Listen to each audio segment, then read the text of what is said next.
বন্ধুরা চলো কোর্স থেকে আরও 10টি প্রশ্ন দেখে নিই যেগুলো আমাদের প্রিভিয়াস ইয়ারে এসেছে। তার আগে প্রিভিয়াস ইয়ারে এসেছে এরকম একটা প্রশ্ন তোমাদেরকে গত পাঠে আমি দেখিয়েছি, সেই উত্তরটা এখন আমি তোমাদের কাছে জানতে চাইছি।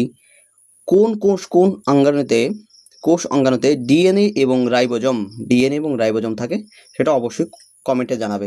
3টি এরকম কোষ অঙ্গাণুর নাম বলেছি। এবার প্রকারভেদের ক্ষেত্রে প্লাস্টিডের প্রকারভেদের ক্ষেত্রে কি কি আছে দেখো। ক্লোরোপ্লাস্ট সবুজ প্লাস্টিড থাকে, যে কারণে এটা কি করে সালোক সংশ্লেষ করতে পারে। 2 নম্বরে দেখো, ক্লোরোপ্লাস্টে বা ক্লোরোফিলে কোন মৌল থাকে সেই প্রশ্ন যদি আসে তাহলে কি লিখবে? ম্যাগনেসিয়াম 2+। এটা কি করে? সৌরশক্তি ধারণ করে, খাদ্য সংশ্লেষের প্রক্রিয়ায় সাহায্য করে। ক্রোমোপ্লাস্ট এটা কি করে? ফল ফুল এতে কি দেয়? রং প্রদান করে।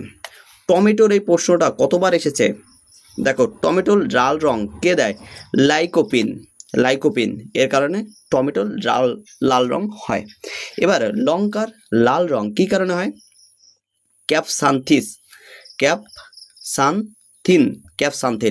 এখানে বাংলা উচ্চারণটা আমি করতে পারছি না, একই উচ্চারণ কিন্তু ইংলিশ দেখে আমাকে করতে হলো। লিউকোপ্লাস্ট এর দেখো এটা কি হয়? বর্ণহীন। এটা কি করে? খাদ্য সংশ্লেষ করে। লিউকোপ্লাস্টের 3টে গ্রুপ রয়েছে। অ্যামাইনোপ্লাস্ট কি করে? শর্করা সংগ্রহ করে। অ্যালিউরোপ্লাস্ট প্রোটিন সংরক্ষণ করে এবং অ্যালাইওপ্লাস্ট চর্বি সংরক্ষণ করে। 10টি প্রশ্ন আমাদের হয়ে গেল। সবাইকে অনেক অনেক ধন্যবাদ। অবশ্যই লাইক, কমেন্ট আর সাবস্ক্রাইব করে দিও।